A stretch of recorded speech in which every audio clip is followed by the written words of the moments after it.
So I just want to begin with letting people know that I'm going to be talking about the situation in Israel, and some pieces might be quite graphic, so if there are children here.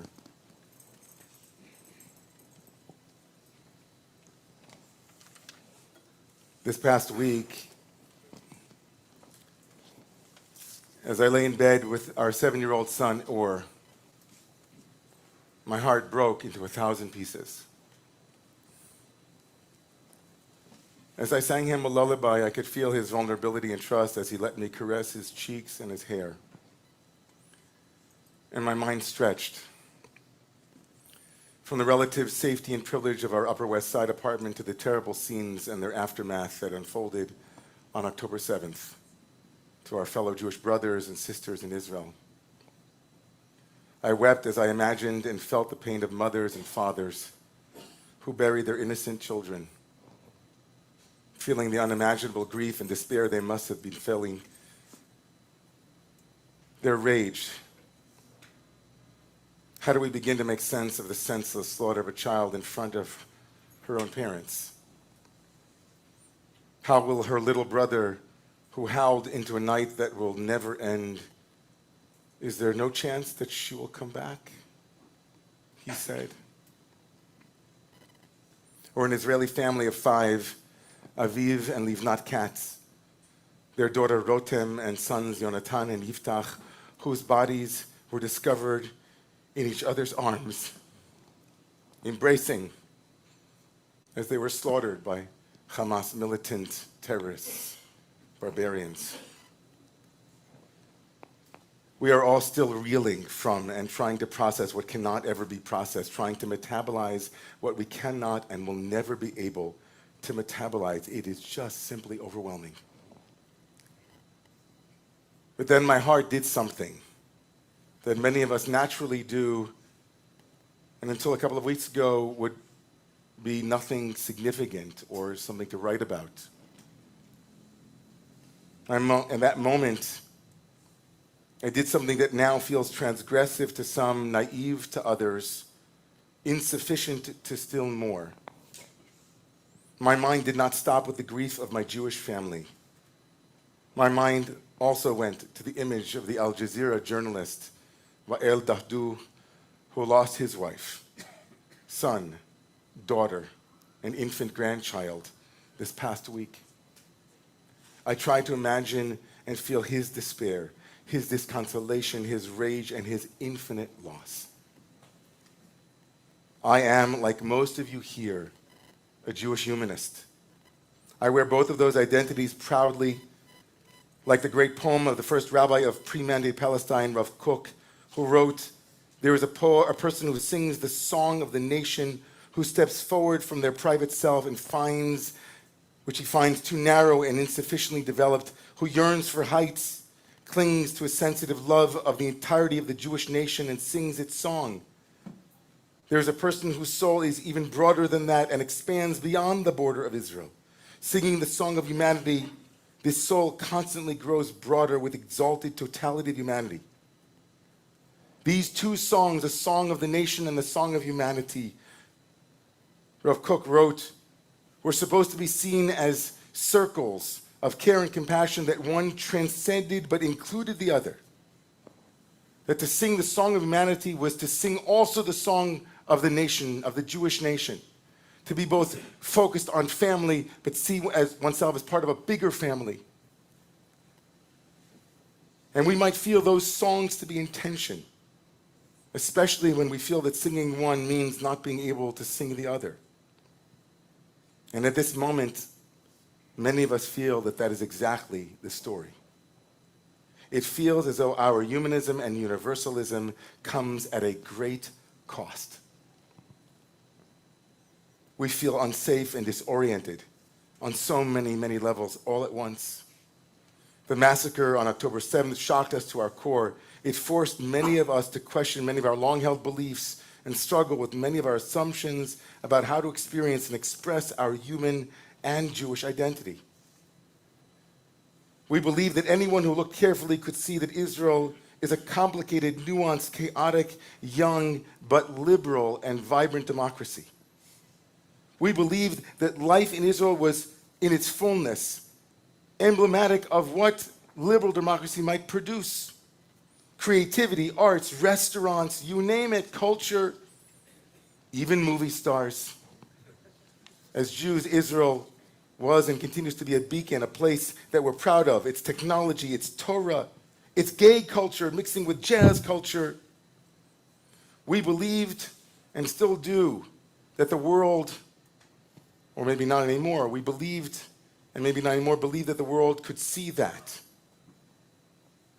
And they could recognize its unique and exceptional quality. We believed that allies were as committed to uncovering their subtle and unconscious Jew hatred as we Jews in the liberal social justice work were to discovering and exposing our subtle unconscious racism and Islamophobias or other blind spots. We fought together, hand in hand, to proclaim justice throughout the land. And now we have been witness to the same allies refusing to speak up for Jewish safety, refusing to call their own communities to task for its own self-hate, Jew hatred. We believed that legitimate criticism of Israel's policies was our responsibility and did not necessarily lead to the delegitimizing of Israel's right to exist. We believed that. And all of those assumptions of our humanism,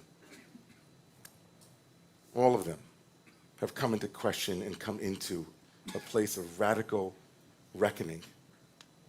Not only is it no longer safe to wear a yarmulke publicly declaring myself a Jew, not only is it not safe to be out as someone who supports a Jewish state, but wearing my humanist self feels dangerous too right now. It feels for many of us that the current revelations have been things that have been simmering under the surface, and that Jewish universalism is fraught with strings, double standards, and worst of all, might be weaponized against us as we proclaim the song of our nation. We are watching a world gone crazy. This madness, though, is not particularly new.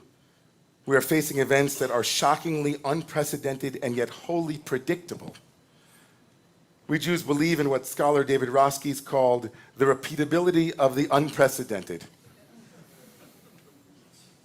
And perhaps no thing is more often unprecedented but repeated than Jew hatred.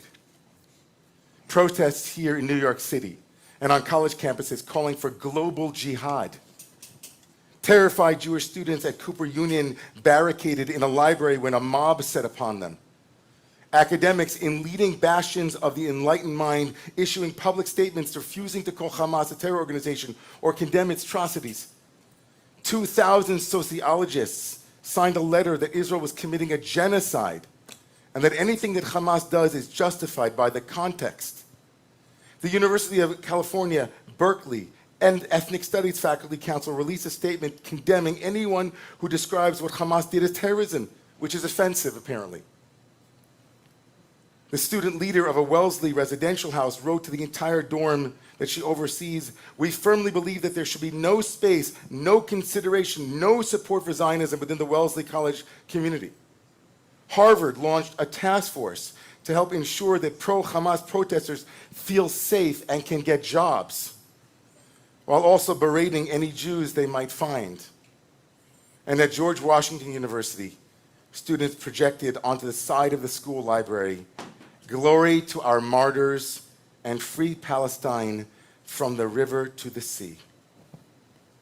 Is there any greater irony than claiming an immoral Israeli army is indiscriminately murdering civilians, all while using a slogan that would ethnically cleanse all of Palestine of its Jewish inhabitants?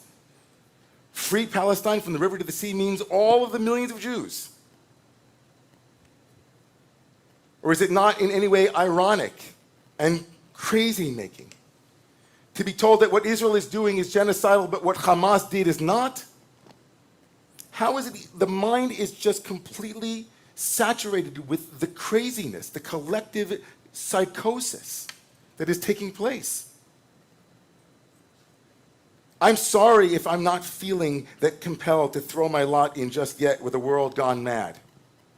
I'm sorry, says my Jewish song self, if I'm not altogether trusting of my universal family and all of our alliances. I'm sorry if I'm not inclined at this moment to call out anti-Semitism together with all of the other forms of hatred that we always have to say, as if we Jews are obligated to a universalism that no one else is obligated to.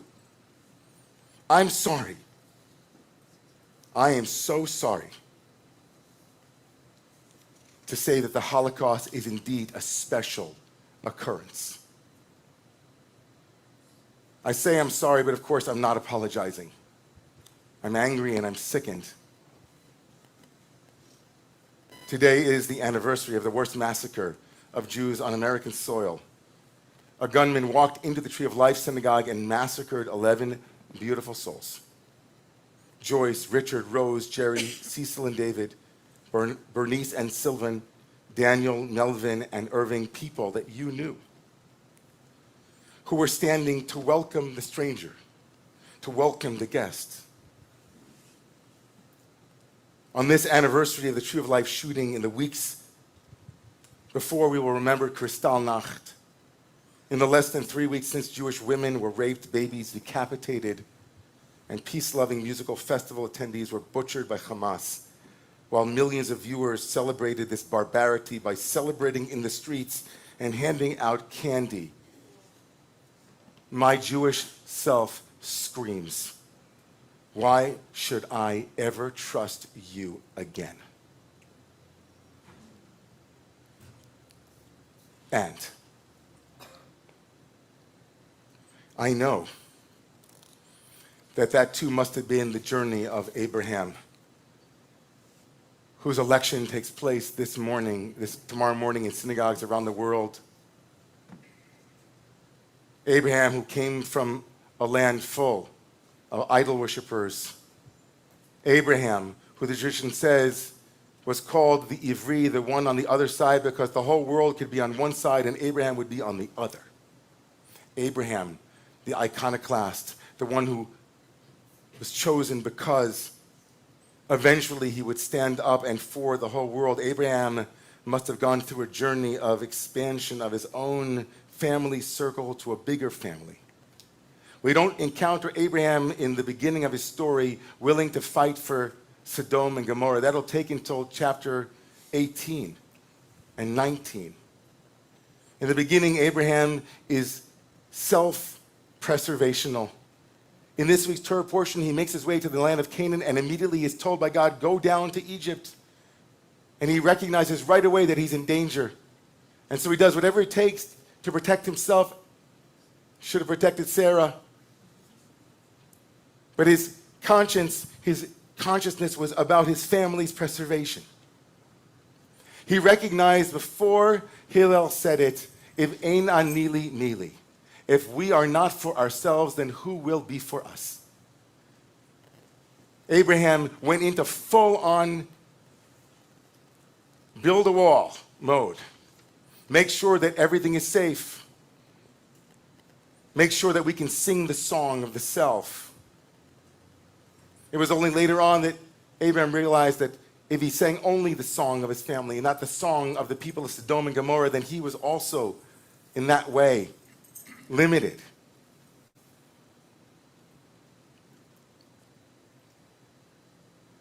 But that hierarchy still exists. Emein anili mili. And then the next moment, but if I'm only for myself, then what am I? What kind of moral conscience only is interested in the ethnocentric, only in my own family? What kind of moral individual can sit in their home, protected, stroking and holding vulnerability, and not immediately think of all humans feeling a similar quality and want that for them? Want for them what we have for ourselves. We didn't need Immanuel Kant to teach us that. Hillel said, if only me, then what is my moralism? What is my moral standard? If only song I know how to sing is a song of the self and the song of the nation, I don't know how to sing. And so I won't let the the current climate rob me of that voice. I won't let those to the right of me say that because I feel for a Palestinian father that I'm a traitor at this moment. I won't allow the left to weaponize my care and compassion in order to buttress their point that we are indeed genocidal and we are to blame. We are not to blame for what is happening in the current moment. But what will I be if I were to silence that voice in me? Less human, and therefore less Jewish. I am situated within a lineage, we are all situated within a lineage that has known no respite from the savagely irrational spectrum of Jewish hatred, no refuge from danger and despair, no final acceptance amongst the nations of the world. And as a humanist, we are all situated within a lineage that sings the song that is bigger than the song of one nation. We are all a part of a larger human family.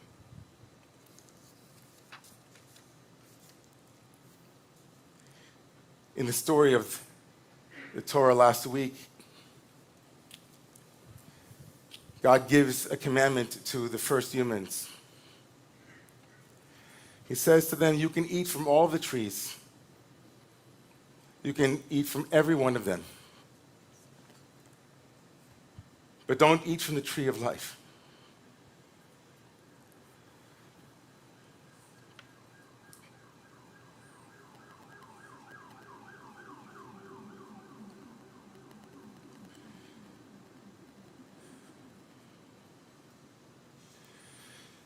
We have to guard the tree of life. The tree of life tells us that to be human is to feel. To be human is to be self-preservational, but also to transcend that song. To be human is to embrace life's complexities and to hold its tensions, not seeking facile solutions and integrations. To guard the tree of life, to watch over it, is to stand by the door for guests even and especially after those guests have disappointed us. And others have come and have shaken our belief in our capacity to be a part of the human family. To guard the tree of life. It's to say, Im ein ani li, if I am not for me, then who will be for me? And if I am only for myself, then what am I? And then and only then to answer, if not now, when? If not now. If not now is not in the emails from that like-minded organization. Standing alone, it has to be situated within the previous two statements. That's what the Mishnah says. And then, and only then, V'im lo achshav matai. V'im lo achshav matai means which one of those two songs will guard the tree of life. Because if you let go of one of them, you're not guarding the tree of life. So I'm crying. I'm going to cry every night for who knows how long when I hold my son's arm. And when I see his trust, when he closes his eyes, I will not only think of Jewish children, but all children who are now caught in this horrible, tragic moment. And that isn't a transgression or a capitulation, but just guarding the tree of life. And that's what we do.